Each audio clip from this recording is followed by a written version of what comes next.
Yeah, it's going live. Preparing to live stream. Thank you. Okay. Vajana Prabhu, you may want to mute yourself.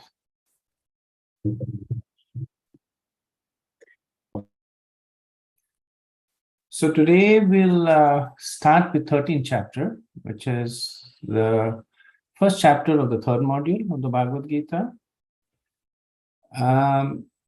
It's a little it's a little complicated chapter. So instead of doing what we typically did, which was do breakout sessions and then regroup, I'm actually just going to walk all of you through the chapter, and then after that we'll have a Q&A, time permitting. So even though the chapter is short, but Krishna packs a lot of information in this few verses. So let me share my screen.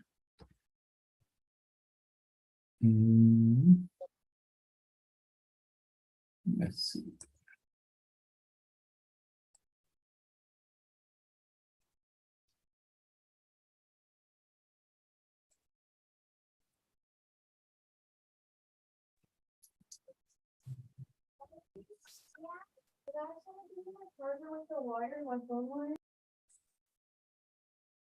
So the title of the chapter is Nature, the Enjoyer, and Consciousness. And this is, as I mentioned, the first chapter in the last section of the Bhagavad-Gita that comes under the category of Gyan, where Krishna essentially presents Bhakti from the perspective of Gyan. So in the first 6 chapters, Krishna spoke about the process through which the jiva knows himself. This was the Atma Gyan, who essentially by successively developing detachment. So as one becomes more equipoised and indifferent, one becomes to understand the distinction between the body and the soul. So the focus in the first 6 chapters was essentially the jiva. Then in the next 6 chapters, which talks about essentially bhakti, Krishna explained how he makes himself accessible. So he talks about himself and the path to him, essentially about bhakti. So Arjun may wonder that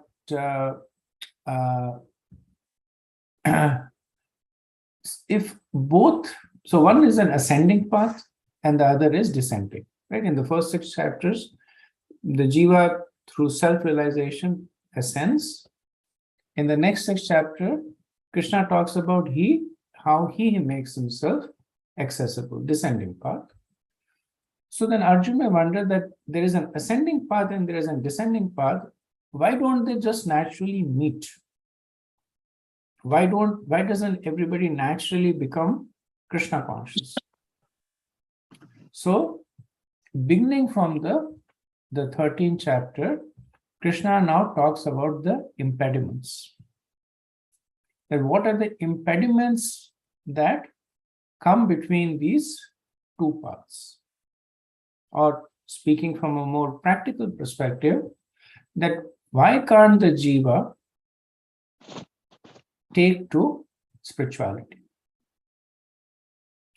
So Krishna had ended the previous chapter emphasizing on the supremacy of bhakti, right? And in the past, we see that Arjun had asked a question on something that Krishna had. So Krishna would lay the seeds of the question, right? Krishna would basically, like 5th chapter, he says, Yogi Nam api sarvesham, the best, he would say that amongst the different processes, the process of yoga is the best. And he gives a succinct description of yoga, and then 6th chapter, then he expands on on yoga. So Krishna would generally seed the questions, and Arjun would basically respond to it by asking a relevant question. Here we see that Arjun's questions are what are known as non-sequiturs, that they don't seem to logically follow. That Krishna is ending by glorifying Bhakti, and then Arjun begins the chapter by asking questions about Prakriti, Purush, and the relationship. So apparently they're not related. But when we delve deeper, we'll see that Arjun is, as usual, thinking 3 steps ahead. So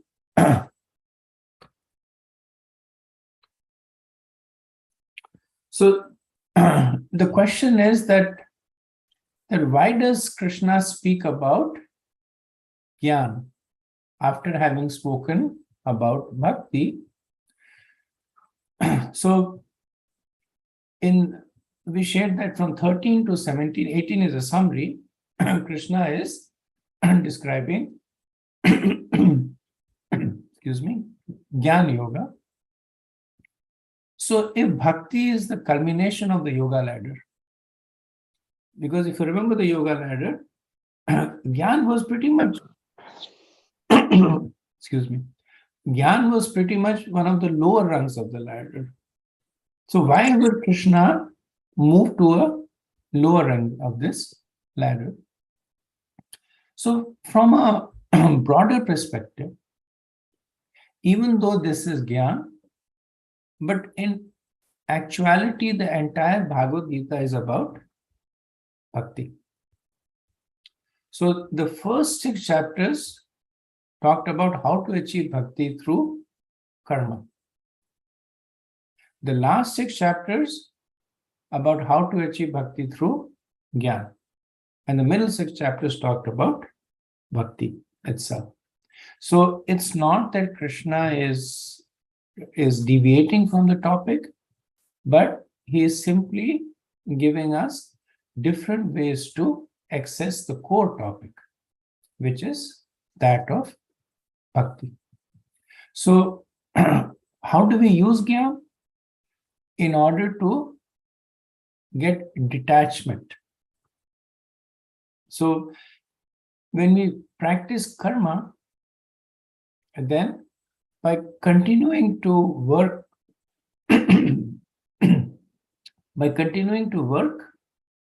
with indifference, we develop detachment. The purpose of Gyan is very similar, that it helps us understand the material nature and develop detachment.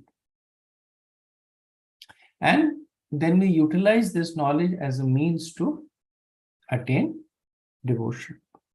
So that's why this is not just Gyan, this is Gyan Yoga, because it essentially becomes a part of Bhakti. And the Acharyas say that without a touch of Bhakti, both karma and Gyan are useless. So this is why Bhakti comes in the middle, so that it's in contact with both. Like if it had come in the end, then it would not have been in contact with whatever came earlier on. But it's in the middle, so it's touching karma at one end and it is touching Gyan at the other end. So it is adding purpose to them.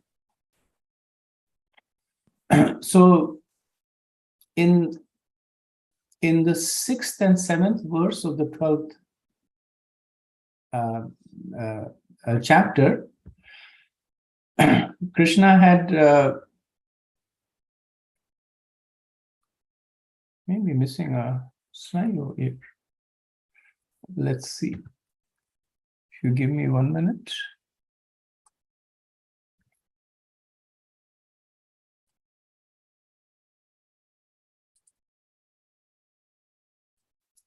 Okay, and this was the slide that I was missing.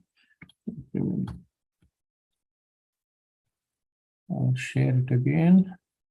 Sorry about that.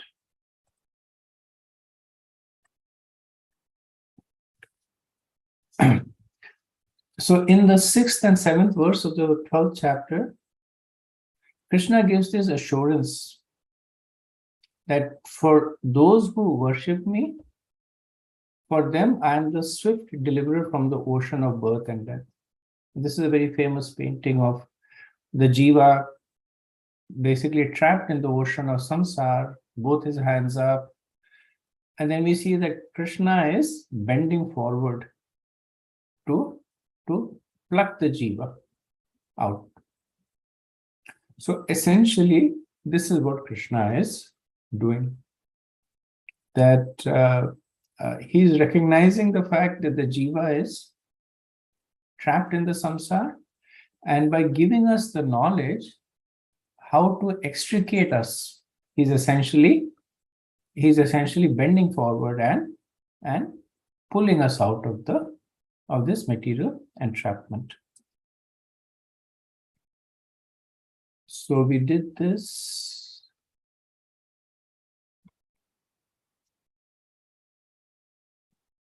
Okay.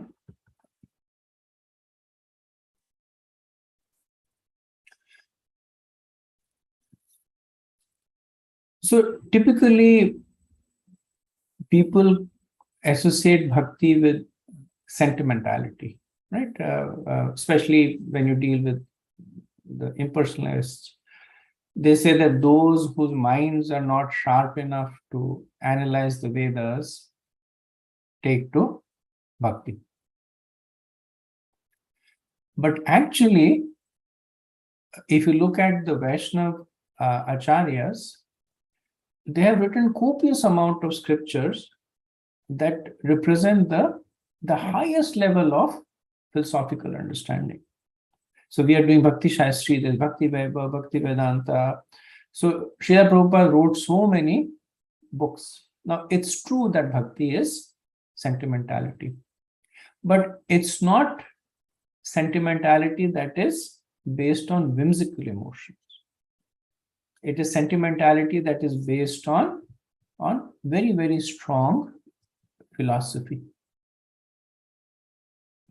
So in this chapter,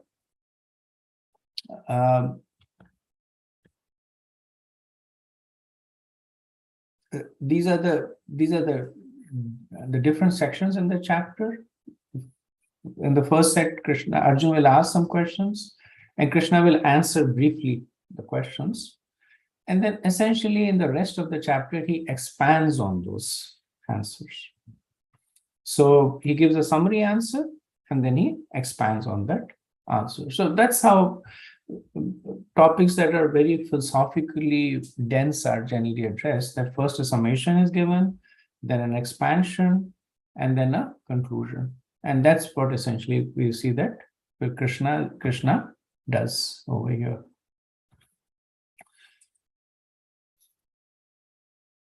So we begin with Arjun's inquiries, right? So same point, that if bhakti is so sweet and potent and easy, then why doesn't everyone take to it?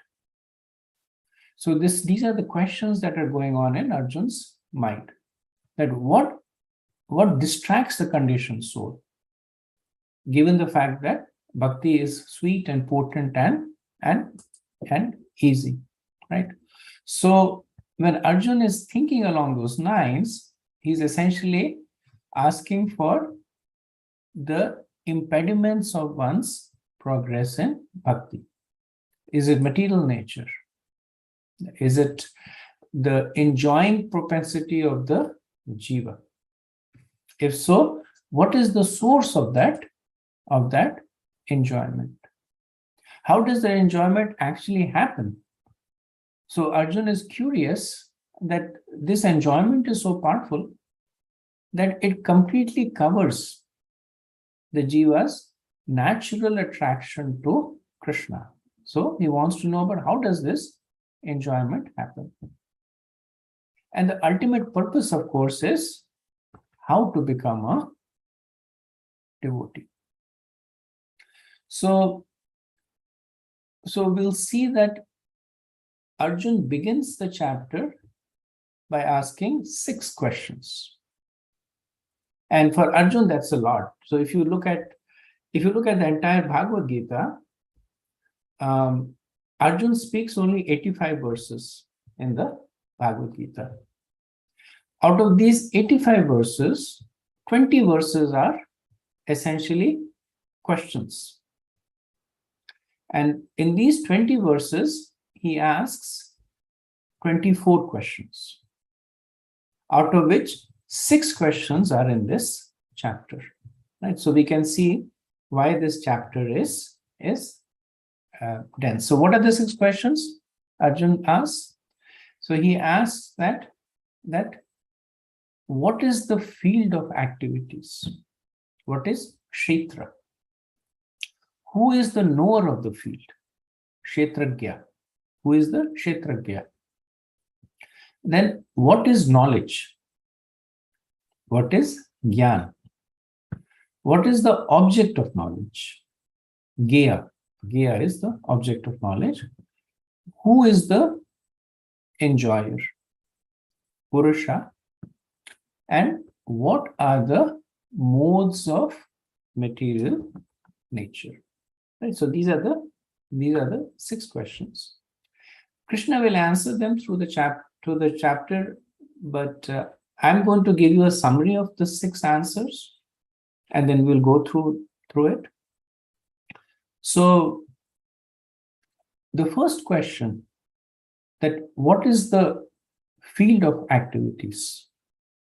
Krishna answers that it is the body of the embodied soul.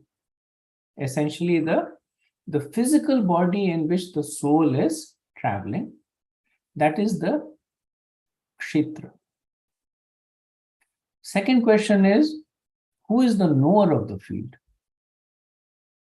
And Krishna gives 2 answers, or a 2-part answer to this, that the Jiva and the Paramatma. So we know that within every body, there is the soul and the super soul. So the soul knows its body, and the super soul that is residing with the soul knows the body. So the Jiva and the Paramatma. Then the third question is, what is Gyan? What is knowledge? And Krishna explains that understanding the difference between the 2 knowers. So previously he said that the 2 knowers are the Jiva and the Paramatma. Now knowledge is understanding the difference between the Jiva and the Paramatma and their relationship with the body. That is Gyan. Then the fourth question was, what is the object of knowledge? And Krishna says, understanding the soul and the super soul is the object of knowledge. The fifth question is, who is Purusha? So Purusha means enjoyer.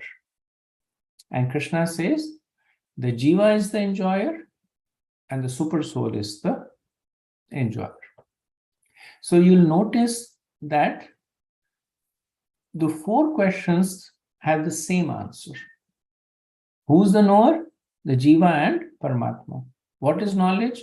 Understanding the difference between Jiva and Paramatma. What is the object of knowledge? The Jiva and the Paramatma. Who is the enjoyer? The Jiva and the Paramatma. So this is essentially the central theme that we develop in the chapter. The 6th and final question is that what is material nature? And Krishna says that material nature is the cause of all material causes and effect. Okay, so let's fix these 6 questions and answers in our mind, and then we'll go through the chapter. So in the purport to the second verse of the chapter, Krishna gives various scriptural references to substantiate the answers that Krishna has given. Right? So Krishna, Srila Prabhupada will quote from Upanishads, Brahma Sutras to substantiate the answers. So Kshetra, Srila Prabhupada says that if the jiva is the Kshetragya, if the jiva is the knower of the body, then how do we know that the body is alive? And Prabhupada says by two symptoms, that whenever there is a soul that is present in the body, two symptoms manifest. One is consciousness, and the second is growth. So that's how we will know that there is a Kshetragya within the Kshetra. Because when the soul leaves the body, then the consciousness leaves the body, and instead of growth, there is decay. So one thing that we will see in this chapter, so in the third verse, Krishna says that not only is the jiva the knower of the body, but I am also the knower of the body. Right? So the Kshetragya is the jiva and the Paramatma. And then he says to understand the difference is knowledge. That is my opinion. Right? So why is it important to understand the difference between the soul and the super soul? The reason that it's important is that when one understands that the soul is minute and infinitesimal, when one understands that the super soul, which is Krishna, is infinite, then one automatically surrenders to him. Right? So that's how we see one of the impetuses to bhakti. It's Aishwarya Bhav, but it's the predominant force that drives one to spirituality in the early stages. That God is great, so let me surrender unto him. And when one practices bhakti and advances more so, then one begins to say that God is very sweet. They begin to appreciate the sweetness of Krishna, the intimacy of the relationship, and then they make progress. But this is what introduces one to spirituality, understanding the grandeur of the personalities of the grandeur of the personality of Godhead. The third verse of the 13th chapter, where Krishna says, "O Sayan, O Bharat, you should understand that I am also the knower in all bodies. And to understand the body and its knower is called knowledge. That is my opinion." This is actually one of the most commented verses by the Mayavadis, specifically by Sripad Shankaracharya. So in the verse, Krishna says, "Kshetram Gyanam, Kshetragya chapi mam vidhi." So when the impersonalists comment on this, they say that the word cha stands for and. So essentially what it means that Krishna is saying that the soul is also the super soul, and the super soul is also the soul. So it basically substantiates the conception of the monotheism, that there is no difference between the Lord and the Jiva. The Vaishnava acharyas have logically refuted this by saying that cha is used to indicate also. And in Sanskrit, as we know, the words have many meanings. So cha is used to say that, to indicate that the soul is the knower of the body, and the super soul is also the knower of the body. Right? And then they make this comment that if the soul and the super soul are the same, then there is no point in receiving instructions. Right? How can you, why would Arjun hear from Krishna if Arjun and Krishna are same? Now one may say that Krishna is in a liberated position and Arjun is in a conditioned position. But if that proposition was true, then Arjun need not listen from only Krishna. Right? Krishna, when Arjun surrenders to Krishna, he says that other than you, nobody else can drive away my illusion. So the distinction between the soul and the super soul transcends conditioning and liberation. The distinction is always there. So we won't go much into it, but this is a verse that has a lot of pro-cons kind of arguments on it. And I covered the one that is most commonly used, just so that if you may be faced with a similar, in a discussion, somebody may quote this verse.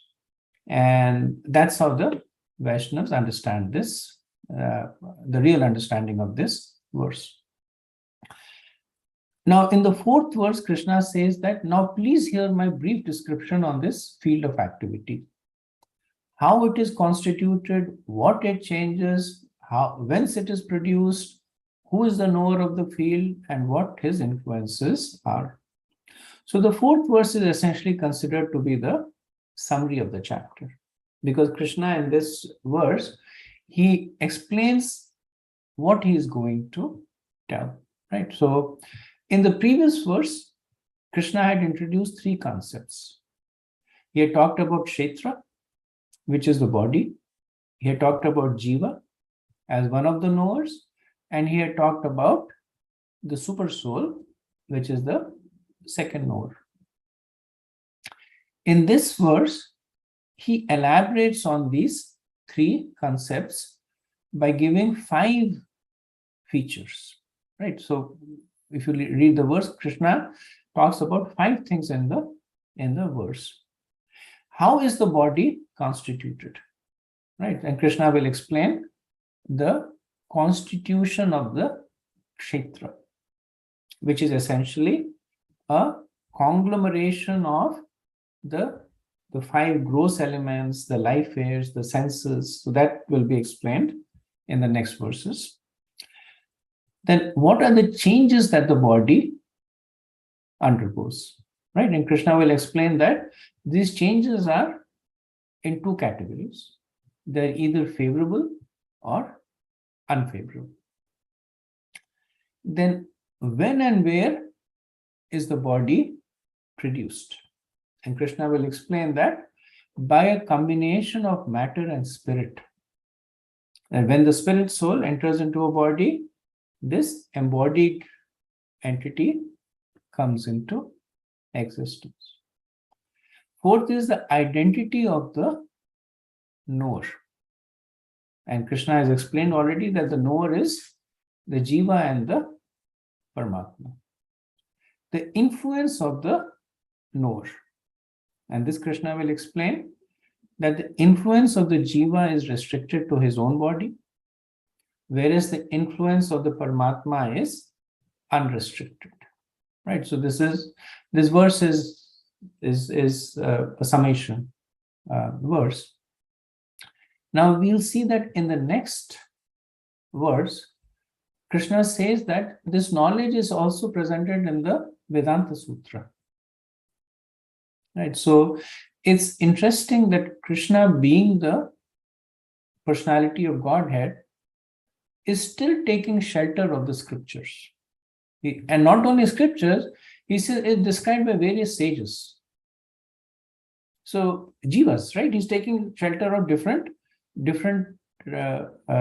jivas and the scriptures. So the Vedanta Sutra is compiled by Srila Vyasadeva. Now, can you imagine the humility in Krishna? He is the personality of Godhead, all-knowing. Through him, the Vedas are coming. Through him, by his empowerment, the jivas are able to understand the Vedas. So 3 times in the Bhagavad-Gita, Krishna will refer to the Vedas. The one is here, and this is the 5th chapter in 13th chapter, 5th verse in the 13th chapter. Then in 15:15, he will again refer to the scriptures, and in 18:13, he will again refer to the scriptures.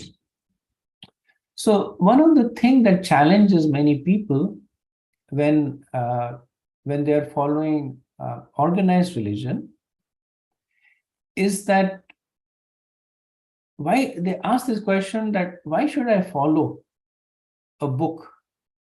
Why should I follow a person? That they say, I know myself.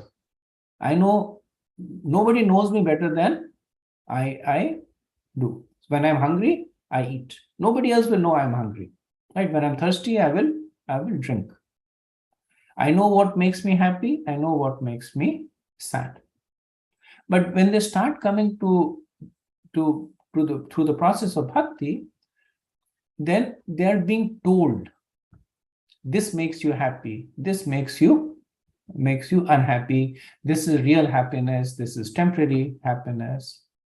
This is a revolutionary concept for people, because essentially they're giving up control of themselves, right? So this is the transition from one kshetragya to another kshetragya, right? So but that's why this chapter is important in understanding the cultivation of bhakti. That as the minute kshetragya, we know our body. To some extent, not completely, to some extent we know. But if we start understanding that there is another kshetragya who knows everything about everyone, now it's easy to take shelter. Now, when somebody tells us that Krishna says this, then our heart and ears are already open. So we see the trajectory of the devotees is that before coming to Krishna consciousness, in the material world, like anybody else, they were using their material propensities to enjoy. When they came to Krishna consciousness, they were using exactly the same propensities, but in the service of Krishna. If they liked singing, they started doing kirtan. If they liked music, they started playing instruments. When we do this, then we move to the point where we realize that the outcome of our service is not dependent on us. And we've all had this experience that sometimes we cook and the prasadam is good, sometimes it's not. Sometimes we sing and people enjoy it, sometimes people don't. Sometimes we'll sit in the temple and give a class and everybody is completely mesmerized. And sometimes we give a class and people are yawning. So by this constant feedback that we get, which essentially is the mercy of the devotees, right? But that feedback that we get, we then realize that the outcome of the service is not dependent on us. It is essentially dependent on the mercy of the devotees. So then we understand that our progress in spirituality is simply made of one thing, which is the mercy of the devotees. Right? And that gets us to the position of complete surrender to the kshetragya. So that is the experiential part of it. Right? So now knowledge is no longer intellectual. Now it becomes experiential. So Giriraj Maharaj once asked, we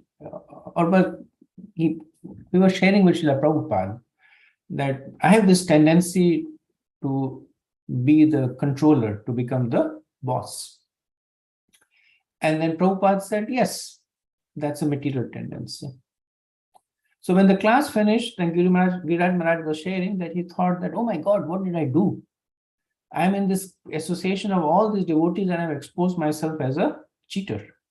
That all these people are so humble and they're so advanced, and now here I've exposed myself as a gross materialist. So when he was giving his obeisances, he said that he refused to get up because he just did not want to face the other devotees. So after a long time doing all the mantras, he finally got up, and then he realized that the other devotees had already moved on. They were standing in the prasadam line. So then he realized that it's not just him. Everybody has they have the same problem, right? So it's good to recognize that you're fallen, but being obsessed by your fallen stage is actually a symptom of ego. Once a disciple comes to Prabhupada and says, Prabhupada, I'm the most fallen. And Prabhupada says, you're not the most anything. Right? So just being at that stage, that saying that I'm the most fallen, that itself is very, if it is naturally coming, it is the stage of a very advanced devotee. But if one is artificially getting to that, they're just drawing attention to themselves. Right? So pragmatism is very, very important. Okay, so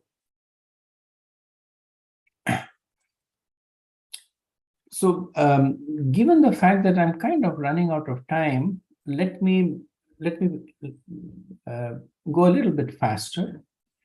So in the next set of verses, Krishna will describe the kshetra, what is it the body is composed of, right? And Krishna says that it's composed of 24 elements. So what are the 24 elements? So first there are what is known as the Chatur Panchams, the 4 fives, right? So there is the 5 Mahabhutas, earth, water, fire, air, ether. There is the 5 Tanmatras, the sense objects, like there's smell, form, taste, touch, and sound. There is the 5 Gyanindriyas, which is nose, eye, tongue, skin, and ear. There is the 5 Karmendriyas, right? They're the working senses: hand, feet, voice, anus, and genital. So these Chatur Panchams, these 4 fives make 20. Then there is the subtle body, which is the mind, intelligence, and false ego. That is 23. Then 24 is the unmanifested modes of material nature, right? So technically called pradhan. So these are essentially the 24 elements. The whole process of Sankhya Yoga is dividing this material creation in 24 elements. The purpose of dividing it in 24 elements is distilling it, right? So in chemistry, we have done this distillation, that if you have to extract a certain element, we distill it, and then that element is separated. So when we take the whole material creation and distill away the 24 elements, what remains? 2 elements, the Jiva and the Paramatma, right? So that's why this Sankhya, it is not meant to become obsessed with the 24 elements. It is meant to recognize them, distill them away, so that one can clearly see the 25th element, which is Jiva, and the 26th element, which is Krishna. So the result of this is that one develops more dependence on the Lord, right? So in this entire creation, there is nobody else other than Krishna, right? So we get rid of all our false shelters, right? Once a disciple of Bhaktisiddhanta Saraswati Thakur. He was rushing into his room, and Bhaktisiddhanta was taking rest. So one of the senior disciples was by, and he said, "Where are you going?" And he says, "Oh, Bhaktisiddhanta was also called Prabhupada. He said, "I'm going to see Prabhupada." He says, "Why?" And he says, "Well, I have run out of soap. So I wanted to go out and buy some soap." So he was a brahmachari, so brahmacharis didn't keep any money. So I wanted to go to Prabhupada and ask for some money. So the senior disciple got upset at him, said, he's the Jagat Guru and he's taking rest and you're disturbing him for something as trivial as money for soap. So Bhaktisiddhanta was listening to this conversation. And he smiled, he called the disciple in, gave him the money and said, "Go get the soap." So the mood that he was appreciating was that of the simple dependence of the disciple. Right? So that's the mood that becomes prominent. That when we understand the greatness of the Lord, we see that in the Brajvasis, right? For anything and everything, they go to Krishna. And when Krishna fixes the problem, they don't worry. Like, could this be a better way? Like sometimes when we go to Krishna and Krishna fixes the issue, then we say, maybe this would have been a better way to fix it, Krishna. Maybe next time you can do this for me, right? The Brahmasis don't care. That, why did you keep us under Govardhan for 7 days? Maybe you could have finished it off a little earlier. Or why did you allow Putna to come all the way into our inner sanctums? You could have stopped her outside. They never ask her. Whatever Krishna does, they're completely happy. Right? So it is said that when the devotees develop this mood of appreciation, their heart opens. And how does it begin? It begins with appreciating the deities. And, in one of the classes, I was hearing that it is expected that when you stand in front of the deities, you should appreciate the deities. That you should say that, "Krishna, you're looking really handsome today.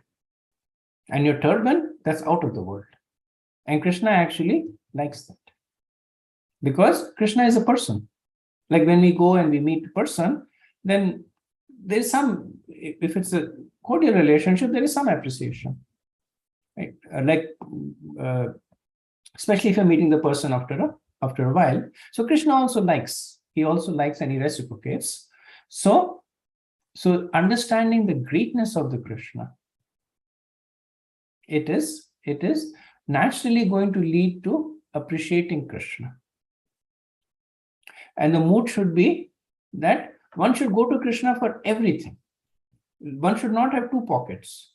That I have material problems, I can't go to Krishna. I only go to Krishna if my chanting is bad. No, if you have a headache, go to Krishna. If there is problem at work, go to Krishna. The only condition is that accept whatever Krishna does. If Krishna takes care of the problem, good. Krishna does not take care of the problem, good. Krishna makes the problem worse, good. Right? So with that mode, that actually is anabhilashita shunyam. That actually is pure devotional service. So in the next set of verses, this is verses 8 to 12, Krishna talks about the 20 items of knowledge. So we won't go through the 20 items, but these are the qualities that make a person attractive to Krishna.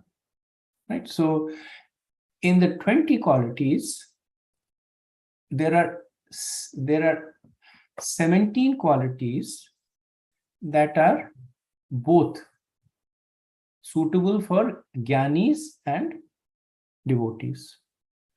There are 2 qualities that are only suitable for Gyanis.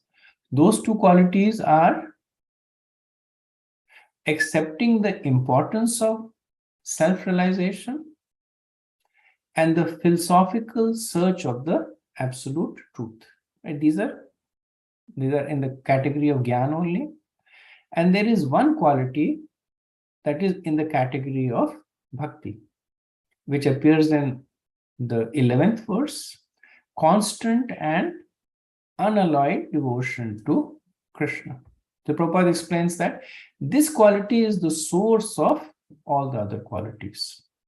So the entrance to this qualities is the first quality that Krishna says, Amanvitam, 13.8, humility. Right? So humility is one which makes a person open to developing these other qualities. And when one develops bhakti, then all the other qualities manifest. So the reason Krishna gives these qualities is that we can recognize these qualities in ourselves or others as a barometer of bhakti, right? Like detachment from the general mass of people, freedom from entanglement, even-mindedness, right? As these qualities develop, we know that our bhakti is becoming stronger, or vice versa. If they're not developing, need to work on our bhakti. And also to take shelter of others. Because bhakti is so subtle, it's difficult to distinguish genuine and not so. But these qualities are difficult to emulate all the time. So when we see somebody who is steady, self-controlled, renounced, right, we know that the devotion in that person is strong. Hridayanand Maharaj, he explains that humility is not to think less of oneself, but to think less about oneself. Right? Humility doesn't mean that one becomes what is called low self-esteem. Right? Essentially, humility means that one is not obsessed with oneself, because constantly obsessing, saying, "Oh, I'm so fallen, I'm useless," that is another form of false ego. Bhakti Maharaj writes that when we deal with devotees, we should consider that this person will come and chant for me on our deathbed. Right? So, how to cultivate this humility? That when we are dealing with other devotees, if we consider with this conception that this is the person who will come and chant when I'm giving up my body. He also says that we should deal with every devotee as if our spiritual life depends on that engagement. So each and every engagement, we consider that our entire spiritual life is depending on this, right? So the devotees are a practical way by which we can develop humility, because devotees give feedback. Devotees, they have their whole rasas with them. Deities don't give feedback. You can go to the altar, you can dress Krishna whichever way you want, Krishna will still smile at you. But the devotee will come and say, "Prabhu, this turban is not good, or this necklace needs to be changed." We should seek that out, because that is how we will develop real humility. So moving on, after giving this 20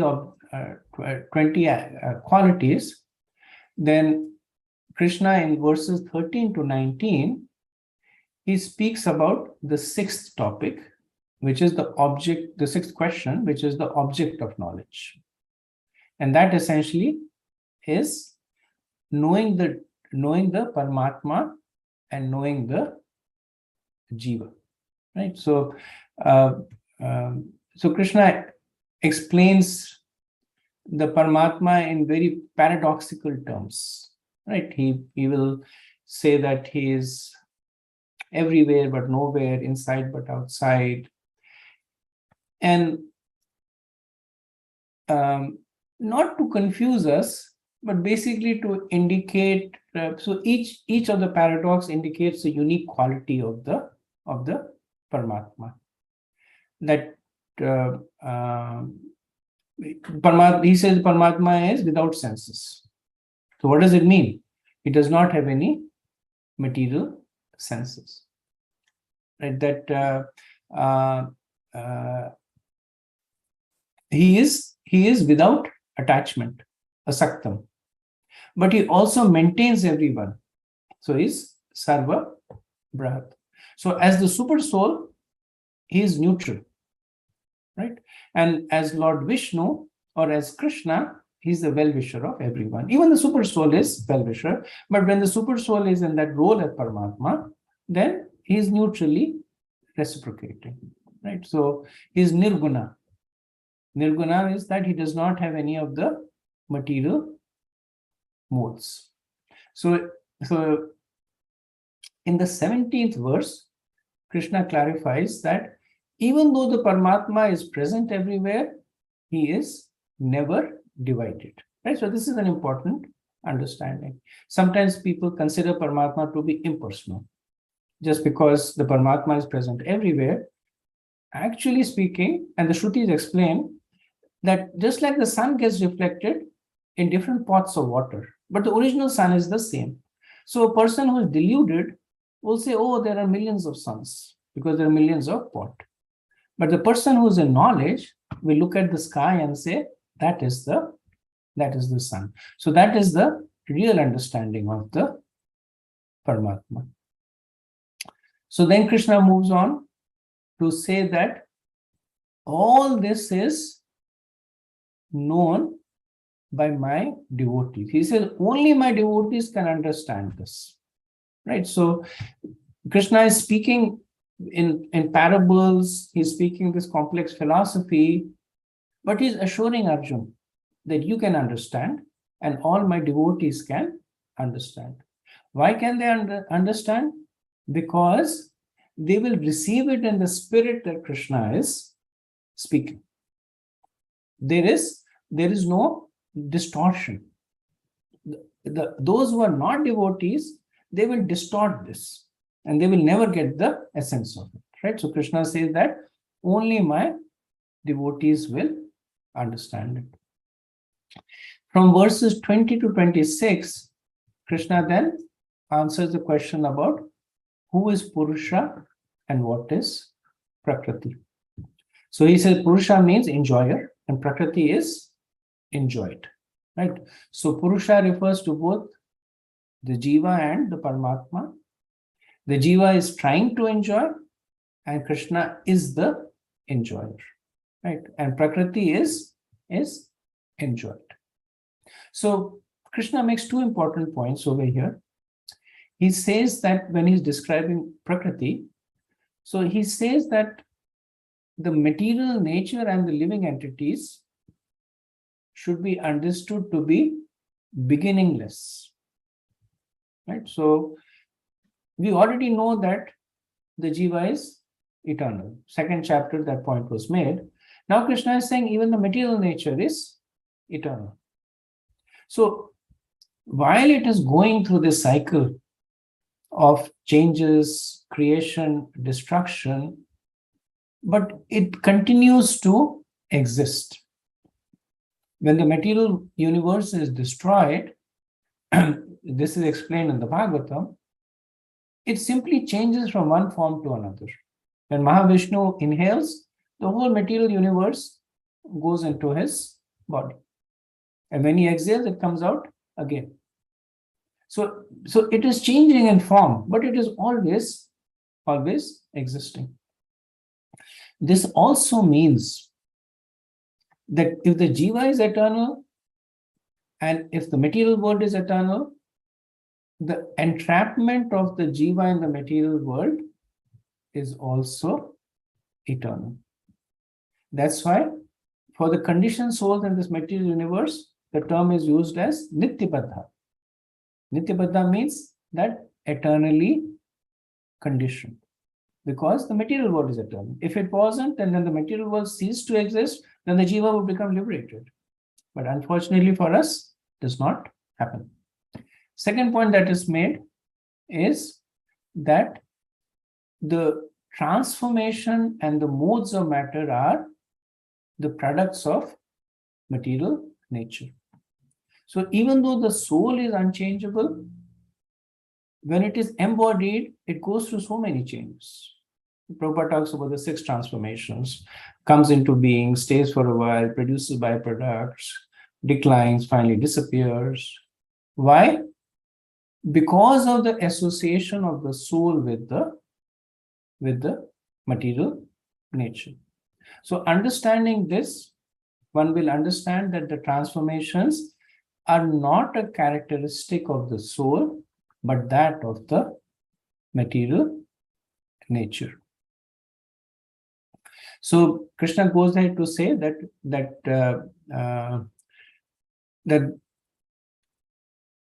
Prakriti is the cause of all the material cause and effects, right?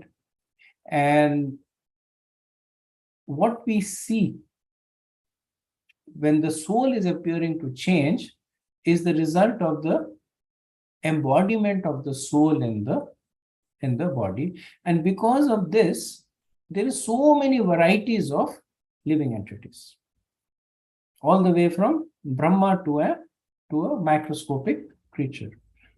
The result, the same soul is there. Well, not the same soul, but the soul with the same quality is there. But it is appearing in so many different ways because of the constantly changing nature of the material world.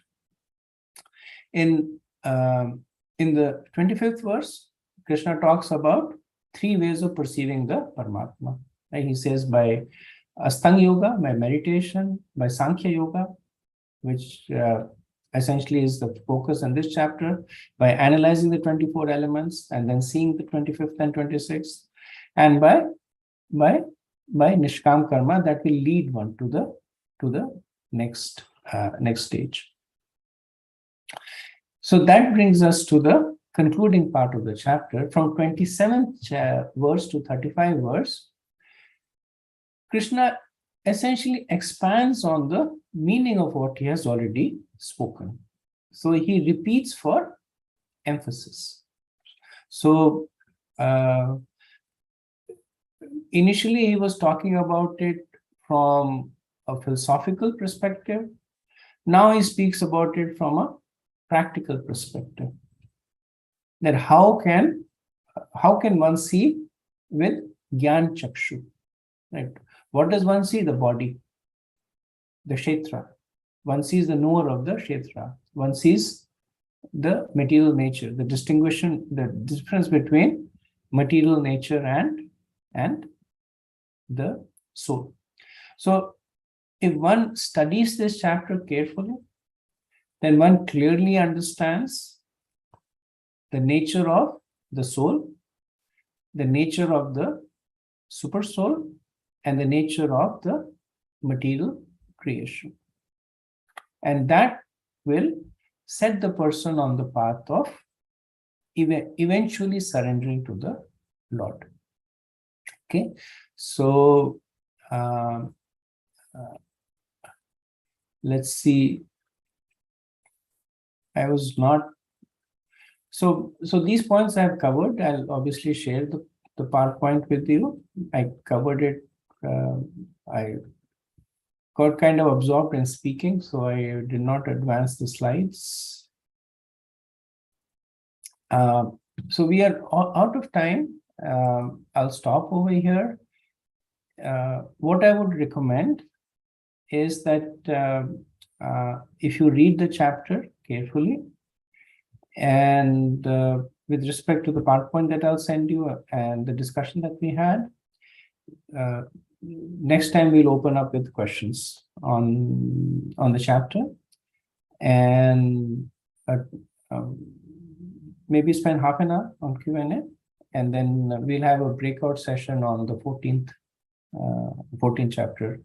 So the chapters kind of become easier. Krishna starts with one of the more complex chapters, or the more complex, and 14th is a little easier than 15. 15 is a little easier. 16, divine demoniac, that's easier. 17, divisions of faith. So they kind of become easier. So so that's why I wanted to take the 13th and basically walk you through this. So next time we'll do Q&A on 13, and we'll do a breakout session on the 14th chapter. Okay, so I'm going to end over here, and let's see. For those of you who are planning to take the module 2 exam or even the module 1 exam, my recommendation would be that for the question paper, send a note to Chaitanya Ras Prabhu. So he has the question paper for both the modules, and then he can give it to you. And then within the question paper is the email where to send the answers. So then you can send the answers there. So that way, sometimes I become the bottleneck. I get these emails and I'm not able to address to them in time. So Chaitanya Ras Prabhu has kindly decided, agreed to take that service. Okay, very good. So we'll end now. Vanchakalpatarubhyascha kripa sindhubhyo vacha patitanam pavanebhyo vaishnavebhyo ananta koti vaishnavebhyo Jai Ila Prabhupada Prabhupada ki Jai. Lord Premanand. Hari Hari Bol. Thank you so much, Prabhu. Thank you, Prabhuji. Hari Bol. Thank you.